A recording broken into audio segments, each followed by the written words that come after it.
अब इस forbidden hair episode 9 की शुरुआत वहीं से होती है, जब सीचिंग बताने जा रही होती है वे किसे पसंद करती है। तभी वहाँ हुआ आ जाती है। जिलेन गुस्सा करता है कि इस क्रिटिकल टाइम में ही आना था। वे सीचिंग को बताती है, जब तुम्हें बुखार था तब मिस्टर जी के सजेशन पर ऑर्गेनाइजर ने कंपटीशन का टाइम चेंज कर दिया है। सीचिंग हैरान होकर पूछती है, क्या सिर्फ मेरी वजह से? देन जिलेन बताता है, ये मौसम की वजह से है। वह मैदान सेफ नहीं था, इसलिए मैंने कंपटीशन रोक दिया। हुआ उन्हें बताती है, कल आसमान साफ रहने पर कंपटीशन जारी रहेगा। फैटी ने मुझे कंपटीशन के बारे में सीचिंग से बात करने के लिए कहा है और कंपटीशन की शुरुआत आउटडोर फायरवर्क्स पार्टी से होगी। सीचिंग जिलेन से पूछती है, क्या आप यह अपने इंटरेस्ट के लिए कर रहे हैं? जिलेन कहता है, मैं नहीं चाहता कि किसी और को चोट पहुंचे। सीचिंग जिलेन से पूछती है, क्या आप चैन के बारे में चिंता में हैं? देन जिलेन समझाता है, मैंने तुमको ये बताया है कि मैं अभी उसके साथ टेम्परेरी काम कर रहा हूँ। हुआ को उनकी बातें अच्छी नहीं लगती क्योंकि वे आपस में ही बात करते जा रहे थे। वह वहाँ से चली जाती है। थोड़ी देर बाद वह सीचिंग को सारी बातें याद रखने को बोलती है। सीचिंग कहती है, कोई प्रॉब्लम नहीं है, मैं कर लूँगा। वह जाने के लिए उठती है तो वह कहने लगती है कि बाहर बारिश हो रही है और बहुत देर हो चुकी है। वह उन दोनों के साथ वहीं रुकना चाहती थी क्योंकि उन पे निगरानी रख सके, पर जिलेन उसे बोलता है कि छतरी वहाँ रखी है। हुआ वहाँ से आकर छतरी को कैंची से काट देती है। देन उनके पास जाकर बोलती है, चूहे ने किया है। जिलेन बोलता है, ये चूहे का कांटा नहीं लगता। देन हुआ सीचिंग से कहती है, क्या मैं रात के लिए तुम्हारे साथ रुक सकती हूँ? मुझे ठंड लग जाती है, इसलिए मैं भीग नहीं सकती। सीचिंग मान जाती है, पर वह उसे बताती है, केवल 2 ही बेडरूम हैं, तुम्हें मेरे साथ एक बेड पर सोना होगा। हुआ खुश हो जाती है, पर जिलेन चिल्लाते हुए मना करता है, ये क्या बकवास है। हुआ एक लड़की है जबकि तुम एक लड़के हो। बेशक एक लड़के को अपना बेड एक लड़की के लिए छोड़ देना चाहिए। सीचिंग को याद आता है, वह अभी एक लड़की नहीं लड़का है। वह कहती है, हाँ मैं भूल गया था, हुआ एक लड़की है। हुआ पूछती है, मैं अकेले सो जाऊंगी, फिर तुम्हारा क्या? जिलेन सीचिंग को पकड़कर कहता है, मेरे साथ लड़कों को लड़कों के साथ सोना पड़ता है। वह सीचिंग को वहाँ से ले जाता है। हुआ अपने आप पर गुस्सा करती है। देन दिखाते हैं, जिलेन सीचिंग से कहता है, 2 दिन से बारिश हो रही है तो मेरा पजामा अभी गीला है।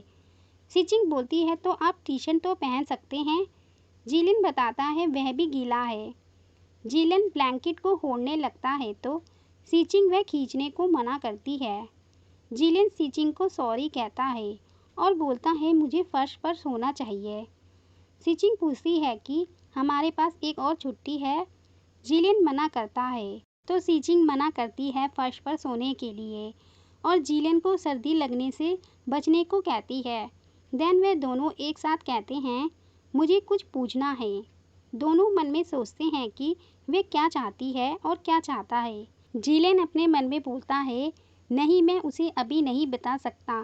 सीचिंग भी अपने मन को समझाती है, इसे भूल जाओ, भले ही वह वही है जो तुम्हारा कई सालों से क्रश रहा है।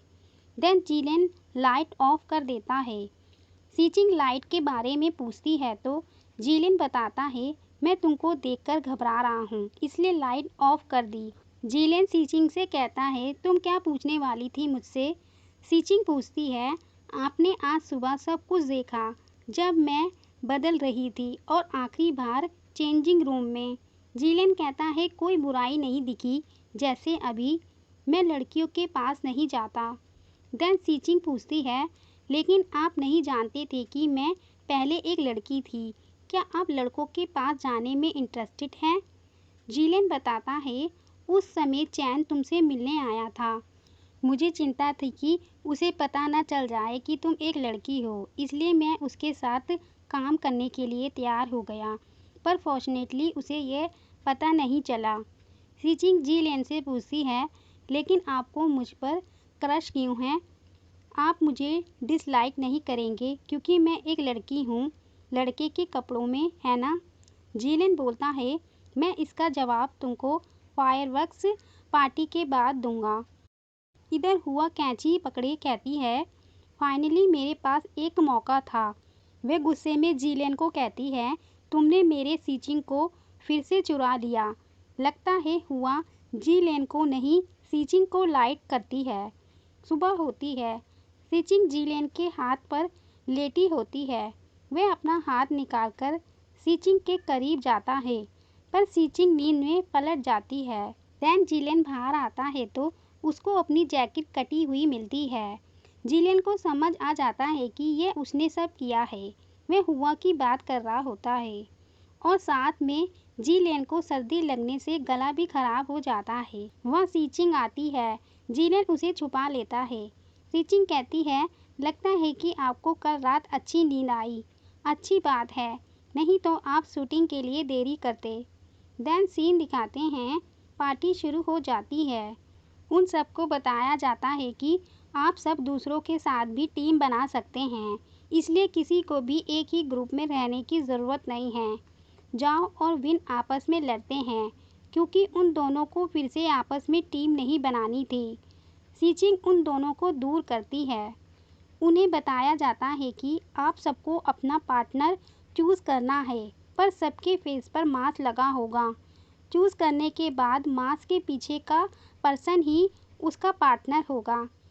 सीचिंग चैन की तरफ देखकर मन में सोचती है, मैं किसी के साथ भी जोड़ी बना सकती हूँ, लेकिन इन दो लोगों को छोड़कर।